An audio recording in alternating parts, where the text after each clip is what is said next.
Welcome to the Aerospace Advantage podcast, brought to you by PenFed. I'm your host, Heather Lucky Penney.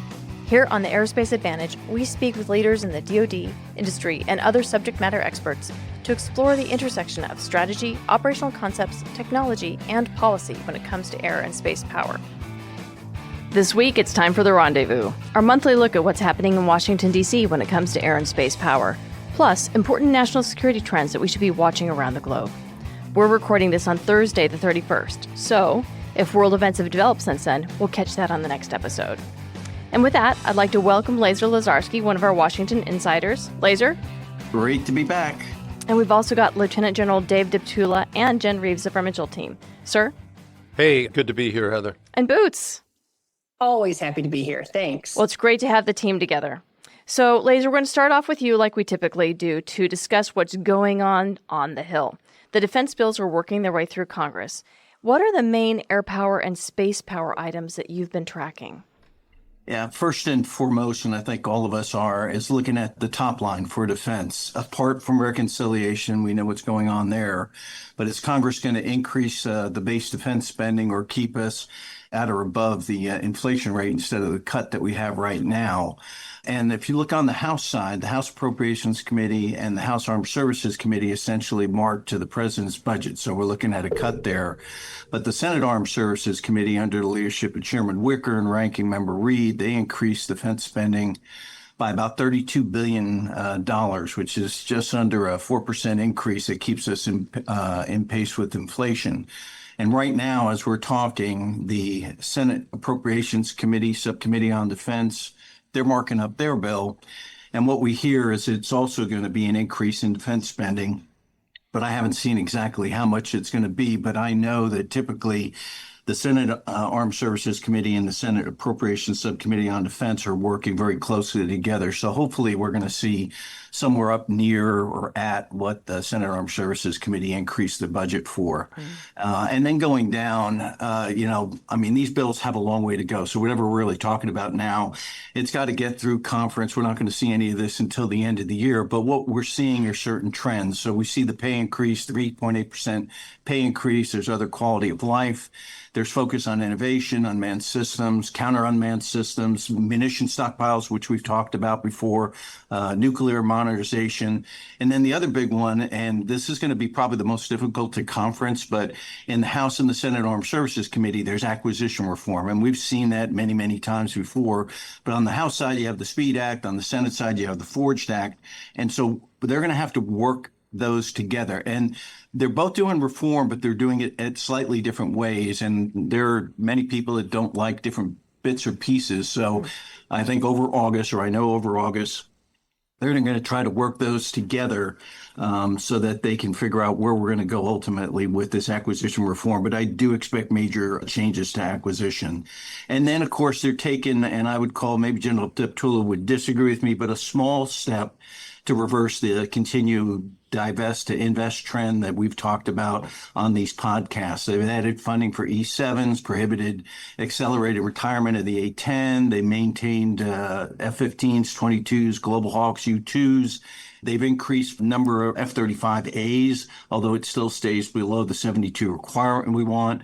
And then we've got B-21, CCAs, F-47. So there's good stuff, but of course, and then this is General Deptula's, but they haven't fixed the pass-through, so it's still $51 billion passing through our budget. But overall, while it does take steps, it doesn't get us out of the hole we're in, and it still keeps us as the oldest and smallest force. Okay, Lazer, I really appreciate that rundown. So how do we differentiate what was part of the big, beautiful bill versus the core defense budget? That would be the million-dollar question, or should we say the billion-dollar question. So this is the first time defense spending has been included in a reconciliation package. So at the very basic level, yeah, it's easy to differentiate. This funding came out of reconciliation. This funding came out of an appropriations bills. However, reconciliation funding, and you've seen it, they've sent out the guidelines or tables, whatever you want to call it, very broad buckets of funding, while as we look in what we're all used to, defense appropriations bills, those are funding line by line. But the issue is putting the two together to understand what overall spending is. And I will promise you, nobody has an idea of what that looks like. Because on July 22nd, we had both Chairman Rogers and Chairman Wicker, House and Senate Armed Services Committee. They sent a letter over to Secretary Hegseth, and they said, hey, here are the guidelines from us on what we want in reconciliation. It was written by the authorizers.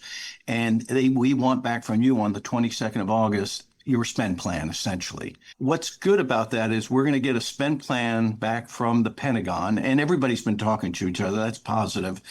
But we've got the appropriators are working both House appropriations, Senate appropriations, and they're at varying degrees. Senate appropriators for defense are marking up right now. So all of those are going to have to probably get modified, because what needs to happen is they need to understand what the Pentagon is going to spend and what buckets, and then they're going to take on top of that to put the appropriations bills so that ultimately when you look at the strategic plan, you get an entire budget that is nice, balanced, and everything fits. So it's a little murky right now, but the good thing is we're not going to get this stuff done until the end of the year. Man. So, Boots, I'd like to get from your perspective what space power items caught your attention in the bills. So do the various committees see things similarly, or do they have differing views? Okay, well, it's the two big words, Golden Dome, right? The $25 billion space-based missile defense effort. It truly is the standout. It's probably the most ambitious space power initiative we've seen in years. Also, we're seeing some big pushes for resilient constellations and commercial integration, right? These are two things that we've been bandying about for years that are important, and they are important, so it's happening. Now, I would say across the committees, there's probably a broad agreement on priorities, but I do think there's some tension around execution, right? The SASC is pushing hard for accelerated fielding. They're leaning hard into prototypes and sort of SDA style acquisition methods, right? Let's get after it, like right away. The HASC, though, is looking for a little more oversight and some formal reporting requirements. Like they want deadlines for Golden Dome. They want concepts of operation. They want cost baselines, that kind of thing. Let's see. And then our appropriators are looking for a lot more oversight and some risk controls. They're concerned about ballooning RDT&E accounts, and it's true. They've trimmed some wish list programs to protect our core operations and personnel accounts, actually, as Lazer just mentioned. But it's very interesting because with the FY26 proposed budget floating around in various spaces, what's very interesting is that the Space Force has asked for a much larger budget than they've ever had, $40 billion. And very interestingly, 75% of that is actually RDT&E. So there's a legitimate concern to at least be looking deeply into how the top line is being appropriated. Interesting. So, General Deptula, you drafted an op-ed about the dangers of relying on a one-year boost to defense spending. So how this reconciliation is that one boost and the risk that poses. Could you share your key points with us? Yeah, absolutely, Heather. The core message of my op-ed is this. A one-year cash infusion to defense, just like the FY26 plus up in a big, beautiful bill, is helpful, but it's not a strategy. Furthermore, it doesn't reverse 30 years of underfunding of the Department of the Air Force, which, as we all know, consists of the indispensable services that all joint force operations depend upon. So right now, we're living under the dangerous illusion that we can deter China, Russia, Iran, North Korea, and other threats while shrinking the budget in real terms. That's right, shrinking. President Trump's FY26 defense request is smaller than President Biden's the year before. And when you strip out the pass-through dollars that don't stay with the Air Force, the picture gets even worse for us. Now, the Air Force is retiring hundreds of aircraft. 250 was requested in 25, 340 in 26, while we're buying far fewer, which continues to decline in the size of the Air Force, and no plan to stop that decline in sight. Meanwhile, the average age in the Air Force is over 30 years old, which is, by the way, 5 years beyond the official definition of antique. The Space Force is under-resourced, undermanned, and struggling to meet the pace of growing threats in orbit. By the way, the Space Force budget was cut 9% this year over last year. So I argue that the FY26 supplemental, which is what I'm going to call it, it's not officially that, but effectively it's what it is. Mm-hmm. It can't be a one-time spike. I would suggest it should become the new baseline as a floor to defense spending writ large, not a ceiling for future defense budgets. And I think President Trump has an opportunity to make that shift starting in FY27, locking in higher sustained investment in air and space power, because that's how we restore deterrence, ensure our readiness, and stay ahead of adversaries who they're not waiting for us to catch up. They're pressing ahead. So bottom line, peace through strength requires consistent, real increases in the Department of the Air Force budget of at least 5% per year. Not slogans, not gimmicks, and not one-year Band-Aids. Well, and this is really important because the budget is the instantiation of the strategy in resources. If you don't have the resources, you can't have a strategy. It's all just talk. So, Lazer, what are your thoughts on what General Deptula just shared with us regarding, I like you calling it the supplemental? Clearly, there's a lot of items that were put in the big, beautiful bill that will need to be included in next year's budget in one form or another, like the fighter buy. Hey, I'm going to butt in here, Heather, because there's one thing, and I'll just be short, but it's something to consider. I was over on the Hill talking to some professional staff member, and the discussion came up with respect to, okay, what happens if we're back on a CR next year? What happens to those monies in the supplemental that don't fall under the rules that a DoD budget line would? And that's going to cause all kinds of havoc if, in fact, I should say, when, in fact, that happens. Yeah, because since when have we actually gotten any kind of budget on time? So we've had to rely on a CR. And I'm an old guy. So since, this year's budget is just gutted as a result of the funding in the supplemental reconciliation, we would be decimated when it comes to next year's CR. Yep. Yeah, I think, if I'm going to stay hopeful that we're not going to be on another year-long CR. Well, we're laughing here, Lazer. I know you are. We've done it once in my lifetime up here. I hope never to see it again. And we can talk about that a little later. But how do we handle this? We either increase the base budget, right? Or we rely, which is ridiculous, on another reconciliation bill, which you cannot plan year to year. Right. And General Deptula, you remember this when we both worked for General Hornberg back when we were at ACC, and you were Director of Plans and Programs, and we were doing. Now, you're not supposed to let anybody know I was a programmer at one time. Well, it gives you credibility. Yeah, well, at least I can call them assholes now. You remember transformation? Of course, not everybody knew what the heck it was, but I still remember my favorite quote from General Hornberg is, "Hey, if transformation comes with funding, call me Mr. T." Yeah. So, we can't, we're not going to push back. If they're going to give us money through reconciliation, great. DOD is going to accept it. Oh, yeah. We need all the money we can get. Exactly. And we talked about this last time, but global war on terror, OCO, overseas contingency operations, it's not the way to budget for national security. And the other thing, and sir, you said this, General Deptula, it's not just sufficient funding. It needs to be stable, reliable, and sufficient resources. That's the bottom line. You can't budget from year to year. You can't go into your highs and lows, or we're going to increase, decrease. It actually costs us more money. It impacts DOD, and it impacts our industrial base. I don't know. We didn't see a FIDEP, right? We didn't see the out years. I don't know what's going to happen. But what really needs to happen is what General Duptula said. They need to increase the base budget when it comes over so that we have enough funding, plus 5% or more, so that we don't have to rely on a reconciliation bill. So let's dig into one of the issues that was going on there, like the fighter buy, right? So half was in the defense budget request, the F-35s, but the F-15EXs were in the big, beautiful bill. So how do you see Congress and the administration handling this next year? Because you just mentioned we need to have reliable, consistent, stable funding to provide those resources. What's in your crystal ball there, Lazer? He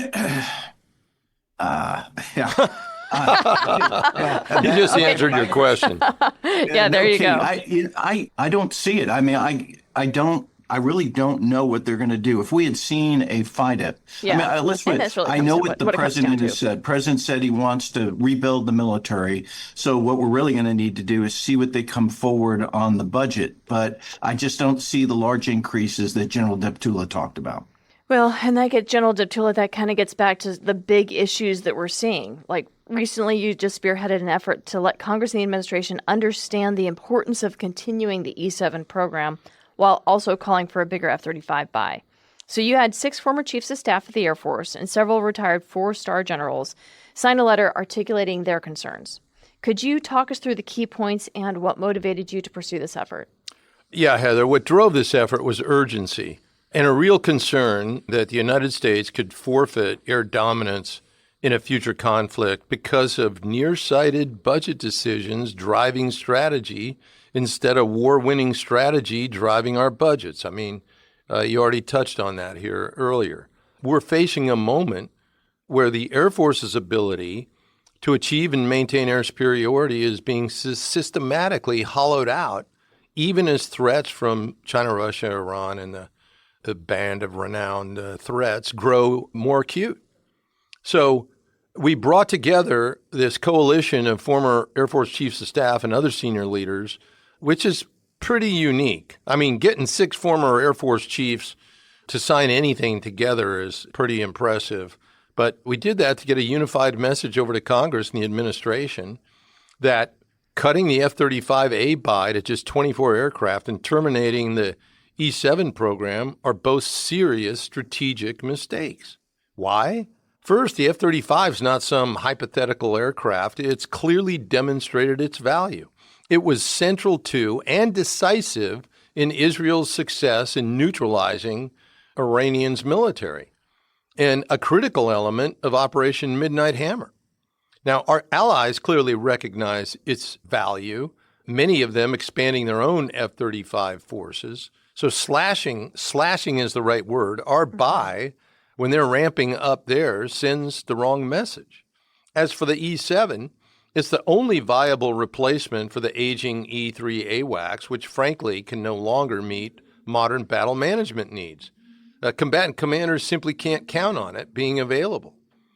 Now, I think everyone on this podcast probably knows the E-2 Hawkeye was proposed as a stopgap, but it simply doesn't have the range, the capability, or the battle managers to control large-scale air battles over the Pacific. And it's much more vulnerable to threats than the E-7.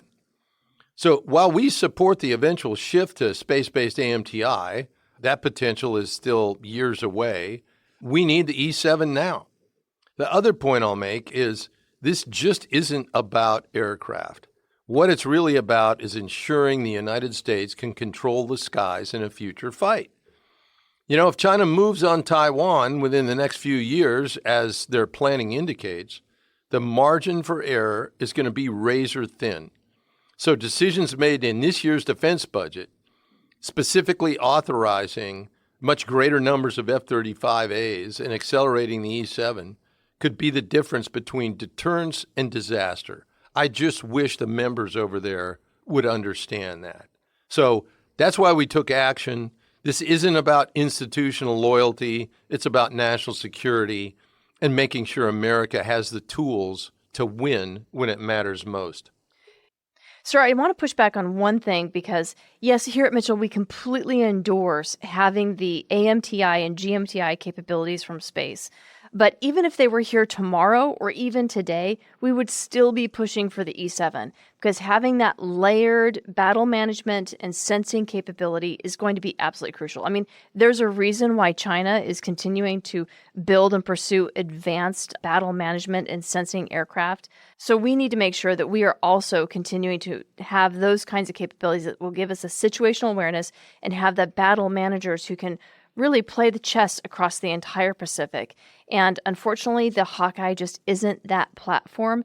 AMTI is well into the future. We don't even really know how that's going to end up being fielded. So what is mature, what is proven is the E-7. And we need to really commit and invest heavily into that right now. Well, even the senior most leaders in the Space Force would agree with you. It's not about either or, it's a matter of both. Yeah. So, keeping on lines with what's going on with current events, President Trump changed his tone when it comes to Ukraine. What are your thoughts there? It's a very welcome development, and mainly because it's in the best interest of U.S. national security. Now, what matters most is translating his change in perspective into action. Look, Ukraine's not just a regional issue. It's a frontline test of whether the West will stand up to authoritarian aggression. If Putin's allowed to succeed in Ukraine, it's going to embolden others. Xi in the Pacific, the Iranian regime in the Middle East, Kim Jong-un in North Korea, and so on.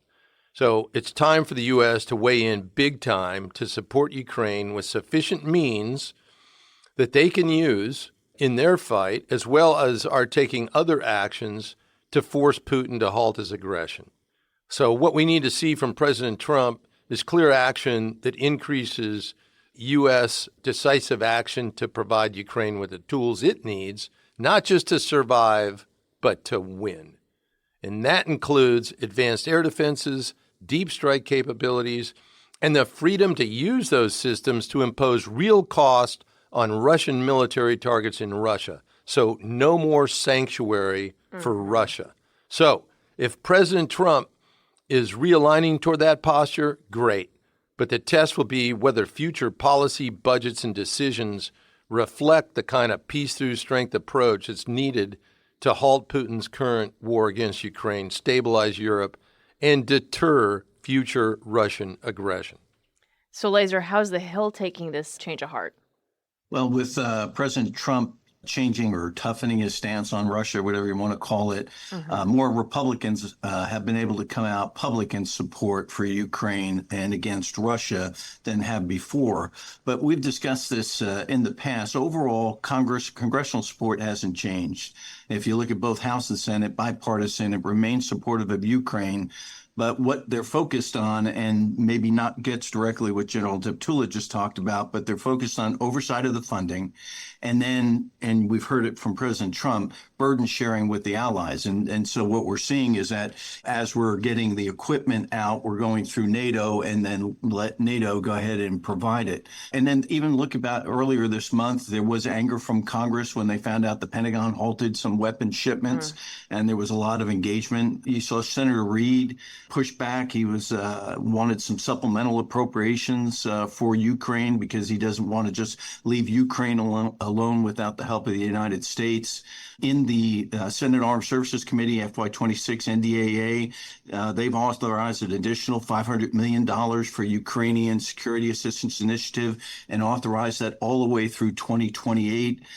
Chairman McConnell, Ranking Member Coons on the Senate Appropriations Subcommittee on Defense are both aligned in support for Ukraine. And I haven't seen it, but I'm told that there is military funding for Ukraine in the SAC-D bill that they're writing right now.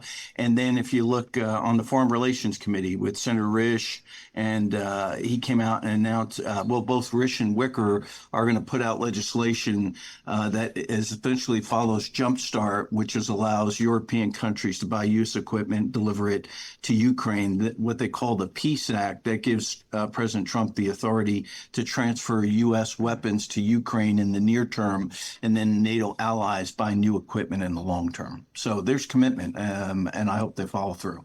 Well, I think it's all goodness. We need to empower General Duptula, as you said, Ukraine. We need to equip them and then remove the restrictions so that they can be empowered to win, not just not lose. There's a big difference there. PenFed checking and savings accounts are here for all your adventures. From Do you take this man to be your husband? I do. to He has your eyes. He's perfect. learn more at PenFed.org. Federally insured by NCUA. So other current events is the White House nominated General Bussier to serve as the Vice Chief of Staff of the Air Force. General Deptula? Yeah, it's really a smart and timely nomination. General Bussier brings exceptional both fighter and bomber and command experience and credibility to the position. And that's especially important because the Air Force is at a very critical time. He's flown multiple combat aircraft, the F-15, B-2, B-1, F-22, and served in key roles as Strategic Command and U.S. Northern Command, which gives him both tactical and strategic depth. As commander of Air Force Global Strike Command, He's at the center of the nation's nuclear deterrent enterprise, overseeing the Bomber Force, the Minuteman III ICBM Force, and now managing the transition to the B-21 Raider. His nomination is coming at a time when the Air Force is addressing an accelerating set of challenges. We've talked about some of these, touched on them today, but restoring nuclear readiness, long overdue recapitalization of what can only be called a geriatric force, and dealing with a declining force structure while aligning available aircraft and ICBMs with global strike needs. I think everyone, I'm stating the obvious, but the vice chief position is really important, not just for day-to-day staff oversight, but a lot of folks may not know this, but that position does a lot of the advocating for Air Force priorities with the Joint Staff and the Office of Secretary of Defense, and mainly nowadays centered around readiness, modernization, and global posture. So in short, there's not a better pick. His leadership view is geared toward the challenges ahead, and the Senate's going to have a chance to review his record soon, but he's the kind of experienced, forward-looking officer the Air Force desperately needs in that role. Sir, I completely agree. General Bussier is amazing, and he's going to be the right man at the right time for this job.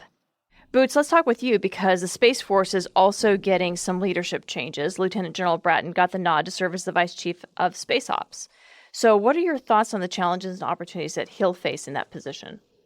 So first and foremost, just like General Deptula gave a rousing endorsement to General Bussier, I would like to give a similar rousing endorsement to General Bratton. He's a great choice for this position. And of course, this is happening because General Gutlein was moved to another position, right? The current or immediately former Vice Chief of Space Operations was moved to a new position as the Golden Dome Czar, and now we need a new vice. General Bratton brings just the right mix of experience and savvy to the job. He is a weapons officer who has commanded a cyber operations group. He has commanded for training organizations, including STARCOM and in space operations. He is currently the Deputy Chief of Space Operations for Strategy, Plans, Programs, and Requirements. I know that's a lot. He's called the CISRO, and what that means is he's the 8, right, in charge. He's the money guy, and he's also the 5. He's the strategy guy. And as we know, of course, strategy should be revealed in our monetary policy, right? So he's doing great things for the Space Force, both as a leader and what he did earlier in his career. And I think one of the things that's most interesting is that most of his early career, he has been a member of the Arizona National Guard. He was a guardsman. And that experience is going to be incredibly useful as the Space Force implements the Space Force Personnel Management Act, right? It has 5 years to do that, starting about a year and a half ago, bringing part-timers into the active component, which is something that has never been done before in the department. And all the services are waiting to see how the Space Force actually maneuvers this very interesting task that's been put before them. And Bratton is going to be exactly the right guy with the right experience and upbringing to do all of these things. So I think he's just spectacular. He's a friend of the Mitchell Institute. We're very glad to have him up for this position. Yeah, no, sounds like he, like you said, is the right man for the job. And we'll be interested to watch how this moves forward with the Space Force Personnel Management Act, because, as you mentioned, very different from how things have gone in the past. So we'll be closely watching that. So other big leadership moves, sir, is the news that General Spain has been confirmed to serve as the commander of Air Combat Command. As a matter of fact, I think he moved down there just last week. So what's your advice for him in that new position? Yeah, well, I think as most folks on the podcast know, General Spain's stepping into one of the most consequential leadership positions in the United States Air Force at a very pivotal time. As the incoming commander of ACC, he's going to be responsible for shaping the very tip of the spear. My advice to him is threefold. Number one, prioritize readiness and modernization in tandem. Air Combat Command must simultaneously rebuild the readiness of our current forces while aggressively driving modernization. You know, we've said it multiple times, but the current force is too old, too small, and increasingly vulnerable. So he must be relentless in reversing that trajectory. Number two, He's got to be an unapologetic advocate for air superiority. The future fight, whether it's in the Pacific, Europe, or Middle East, is going to be won or lost in the air first. Ukraine and Israel have both recently dramatically shown us that without air superiority, joint operations will fail, period, dot. So General Spain has got to ensure the Air Force maintains unchallenged dominance in the air. And number 3, empower and inspire warfighters. Air Combat Command strength lies in its people, pilots, maintainers, cyber operators, intel analysts, and in all of them. General Spain needs to continue to cultivate a culture of innovation, accountability, and mission-focused. Above all, General Spain should think strategically, but act urgently. The pacing threat is not slowing down, and neither should we. No, and I think that's another reason why it's great that he has been selected and confirmed to be COMAC. More MAGCOM changes, Boots. The Space Force Indo-Pacific Command leadership just changed. So walk us through what that means. Well, the bottom line up front is the Space Force is normalizing. So as a new military service, the Space Force has been standing up its service components to each of the combatant commands over the last couple of years, right? It's the standard construct for all military services. Now, it is actually taking a little time for the Space Force, right? And there's a big draw on manpower to actually do this. Plus, the leaders of each of these components have to come with the right rank, you know, to have that voice or seat at the table. The gravitas. Pretty typically, service component commanders are actually 3-star generals. But the Space Force simply doesn't have that number of Space Force, that kind of rank to be able to do that. So what has happened is we've set up several of the components to the combatant commands already. And the story of Indo-PACOM is that Brigadier General Tony Mastelier, Chachi, he's a good friend of ours, came in about 2.5 years ago to stand up the space service component to Indo-PACOM. And now Major General Mastelier is leaving and has turned over the guidon to his successor, Brigadier General Brian De Niro, like in this very normal change of command ceremony. Now, we actually had a similar change of command ceremony for the equivalent position in EUCOM last summer. And these are tremendous milestones. But why are we making a big to-do out of this? Why do I think this is important? Because it's the normalization of the Space Force as a military service. A couple of years from now, this is only going to be conversation worthy because it's part of the normal battle rhythm of an organization, not because it's the first of something. Ironically, it's the normalizing of this event. That's the exciting part. Yeah, no, I think it's great because it shows that the Space Force isn't playing a pickup game anymore. It's not ad hoc. It is, as you mentioned, normalizing those operations and you really can't lubricate and make things work well until that happens. Absolutely. So, no, very good. But let's also now talk about other stuff that the Space Force is doing, like they're set to test laser links and quantum sensors on the upcoming X-37B mission. That's very sciencey. Talk to us about it. No, well, America's secret space plane is back. And really in a spectacular, like soundbite worthy kind of way, right? My gosh, quantum sensors and laser communications. So remember that the X-37B, it's actually heading next month up into orbit again. And it's lasers, space lasers, how fun it is to say that, quantum sensors, and I believe a clear message to China, right? It's going to be the 8th flight of the X-37B, which is thrilling. It will launch on a Falcon 9 from Florida next month. And what it's going up to do is to test 2 very cutting edge experiments, right? Laser communications is up and coming as the new way that we can communicate in space. High bandwidth, very resilient satellite to satellite links that will enable highly resilient distributed space networks.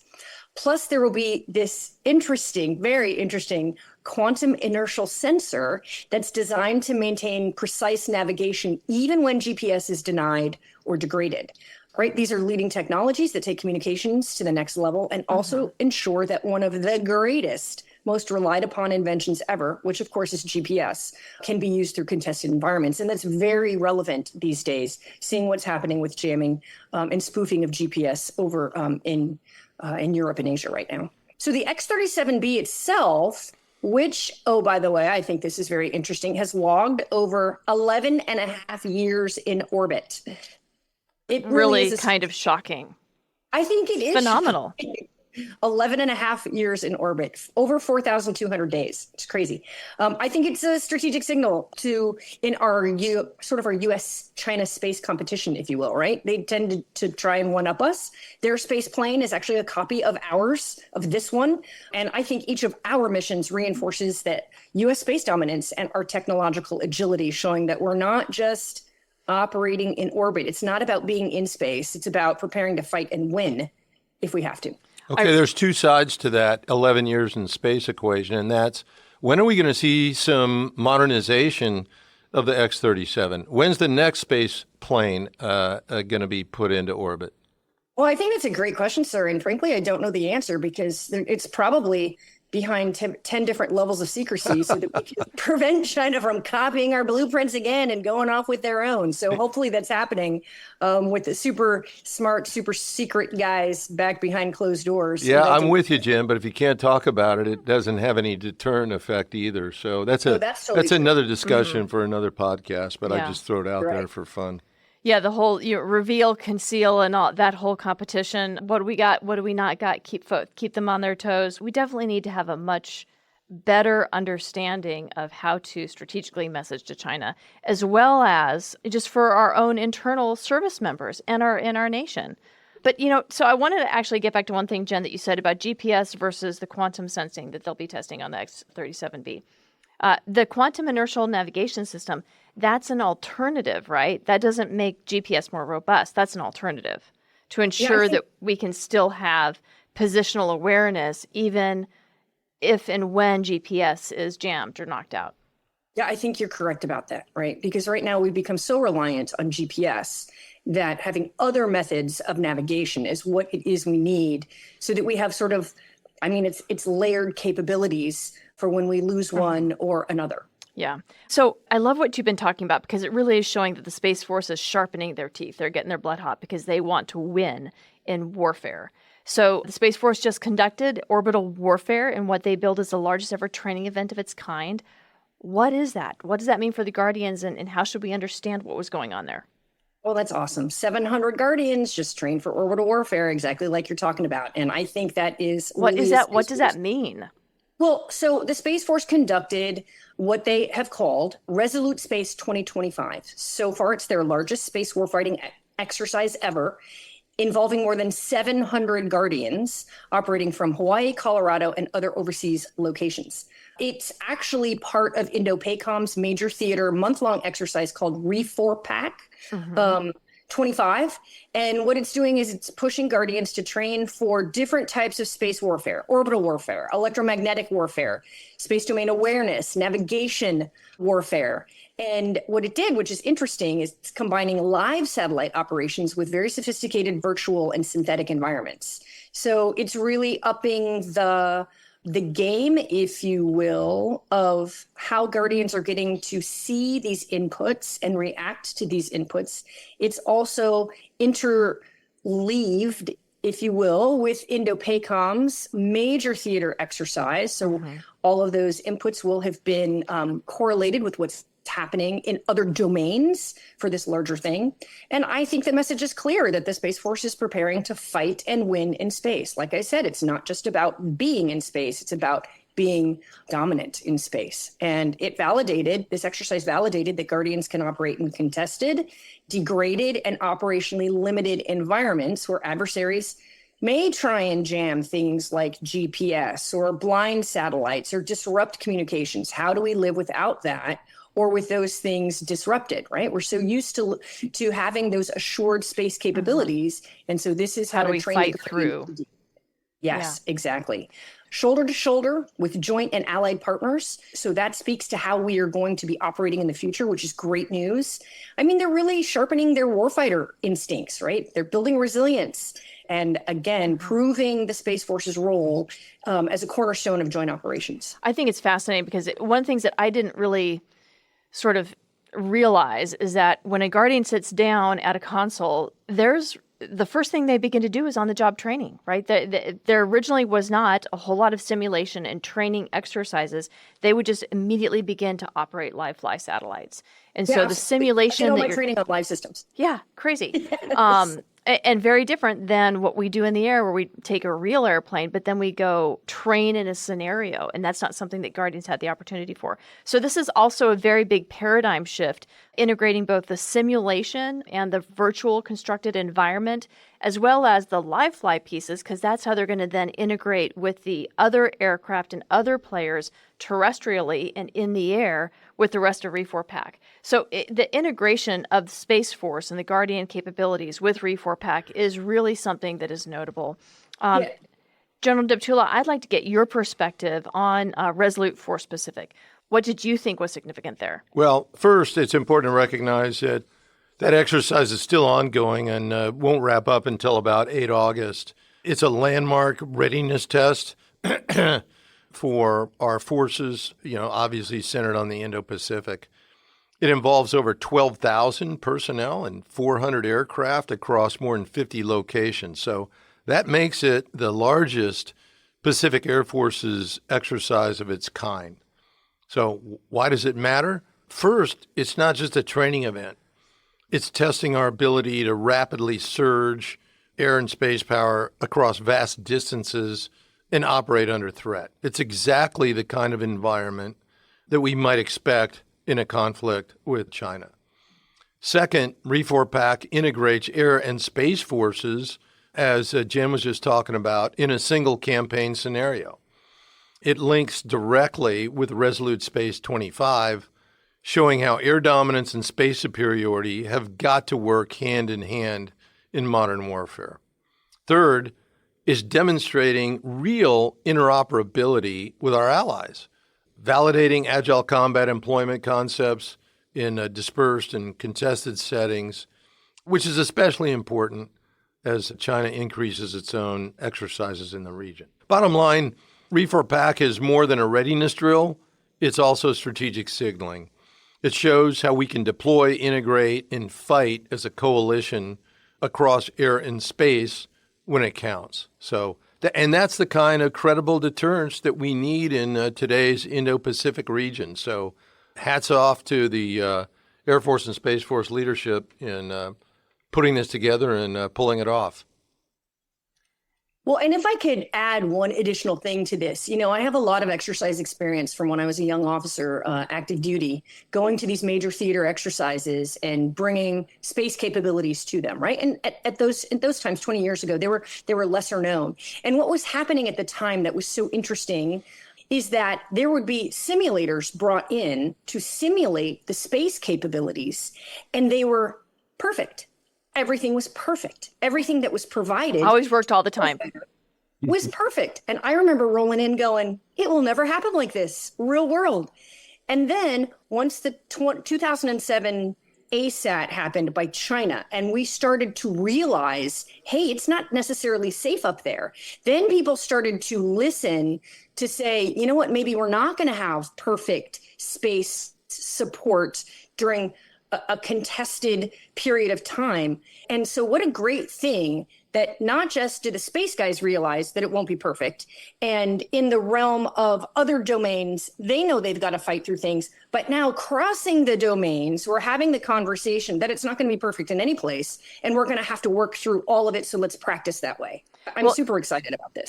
And another reason why it's really important that it's all integrated is if you don't practice together, you're not going to be able to fight together. And if you don't practice together and reveal some of the capabilities that you have, we won't be prepared to be able to integrate them and employ them when war actually comes. So a lot of the space stuff has been super secret for a really long time. Bringing that out from behind the green door so you can actually employ that and practice that during the course of these exercises is crucial to ensure that it gets fully integrated into planning, fully integrated into the resourcing and the posturing, and then fully integrated into the operations and execution. Absolutely. And expectation management. Let's make it as real as possible. Mm-hmm. Yep. So wrapping this up, Lazer, we're going to take it back to the Hill. What are your predictions for the next few months and the next major events to watch? So I threw out that other crystal ball I had. I'm trying this new one out. And I'm also thinking, listening to Boots, maybe we should have a modeling and simulation exercise up on the hill. We'll see how that, maybe the win losers, see how we go forward. But first thing, I'll just start with nominations. 147 civilian noms are sitting on the congressional calendar, waiting to get confirmed. Sounds like a lot, but I mean, when you start looking at DOD, there's 17 DOD noms that have been sitting there waiting to get confirmed so we can get them into the building to get stuff done. That's why the Senate is going to be staying through part of the weekend. They're trying to get agreement to get a large number of those done. So that's where a major focus is right now. And then I just got a hit. The SAS just reported out General Anderson to be the AFRICOM commander and General Bratton to be the vice chief of space ops. So they will go down to the floor. I don't think they're going to get, well, it depends on how long they stay. They may be able to get them confirmed on the Senate floor before they recess. Well, they've got enough time. Typically, they like to leave it down there for about a week, but they may try to expedite them. But the good news is they're at a committee. So the next up, after we work all these nominations, is going to be the National Defense Authorization Bill. Mm-hmm. So the House and the Senate are both going to be going to the floor in September. The Senate will go first, and that'll be the first week back on the 2nd September. And then the following week, the House will go to the floor and debate their bill. Over the August recess, they will be informally conferencing, trying to work out some of the differences between the two authorization bills, but they'll really get it in earnest after they're done with both bills on the floor. And then the plan is they'll get it all finished, they'll button it up, and then typically they hold it till December, and they use it a bit as a Christmas tree. So all the must-pass bills get added on there. Coast Guard, reauth, Intel, those bills will get added on. I do not see any problem with the defense authorization bill going through. We've had it for 64 years. This will be the 65th year. And if you look at the way they passed, it was a bipartisan vote, both out of committee. So we should be good to go. For appropriations, there's going to be a lot of changes. The House has passed more bills out of committee than the Senate, but they've all been partisan in nature. So those bills have no chance of actually getting passed in the Senate. When you see what's come out of the Senate appropriations, and they've only done 6 bills so far, they'll get 2 more this week, but they have been a bipartisan group of bills. So if you're looking forward and looking toward the end of the year, take a look at what's coming out of the Senate, because you know you need 60 votes in the Senate, which means you need Republican and Democrats to get this done. So ultimately, when they start putting these two bills together, which again, I'm going to be hopeful and have it done by the end of the calendar year, it's probably going to look more like the Senate bills than it is going to look like the House bills. We will be on a CR in September. So when they come back with the authorization bills and probe, so forth, they'll pass the CR. We're not hearing about a shutdown in September, but that will take us into late November, early December, and that's when we may start hearing talk about a shutdown. You'll probably hear it in September too, but that's where we're going to probably have issues. And it all depends on what's going to go on with Congress and whether or not they can work out their differences and try to get 60 votes and get bipartisan appropriations bills done. And I'll stay positive as we go through, and then add in there, the other craziness that of other legislation they're trying to do on immigration and data and cryptocurrency and other reauthorization bills. So it's going to be a really busy at the end of the year, but I will stay positive. And then and then when do we get the budget? I mean, let's look to next year. So when will the president, will we get it the first Monday of February? That would be nice. Yeah, no, it'd be good to get back to regular order. Well, folks, thank you so much for joining us. It's been a great conversation. Appreciate you being here. Hey, thanks, Heather. Have a great Air and Space Power Counter Day. Everybody have a great summer. Yeah, you too. Boots, it's great to see you, as always. It was awesome. Thanks. And with that, I'd like to extend a big thank you to our guests for joining in today's conversation. I'd also like to extend a big thank you to you, our listeners, for your continued support and for tuning into today's show. If you like what you heard today, don't forget to hit that like button or follow or subscribe to the Aerospace Advantage. You can also leave a comment to let us know what you think about our show or areas that you would like us to explore further. As always, you can join in on the conversation by following the Mitchell Institute on X, Instagram, Facebook, or LinkedIn, and you can always find us at mitchellaerospacepower.org. Thanks again for joining us, and have a great aerospace power kind of day. See you next time.